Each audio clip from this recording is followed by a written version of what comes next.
రాబోయే రోజుల్లో ఎటువంటి పరిపాలన వారికి మరింత అభివృద్ధి సంక్షేమం చేపడుతుందో ఒక భరోసా ఇచ్చే విధంగా చేయాల్సిన కార్యక్రమాల గురించి యువతకు ఒక మంచి వేదిక ఈ ఆవిర్భావ దినోత్సవం ఉండాలని మా ప్రెసిడెంట్ గారు కోరారు.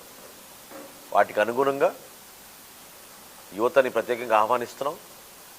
ఒక కొత్త ఆలోచనతోటి కల్చరల్ ప్రోగ్రామ్స్ కూడా మన సంస్కృతిని పెంచే విధంగా ఈరోజున్న మన యువతకు భవిష్యత్తులో మన పూర్వీకుల నుంచి మనం చాలా జాగ్రత్తగా కాపాడుకుంటూ ఇన్ని సంవత్సరాల నుంచి ఇన్ని తరాల నుంచి నిలబెట్టుకున్న మన భాష, మన సంస్కృతి, మన కళాకారుల్ని అందరినీ కూడా గౌరవించుకుంటూ ఆ రోజు కార్యక్రమాలు మేము సిద్ధం చేస్తున్నాం.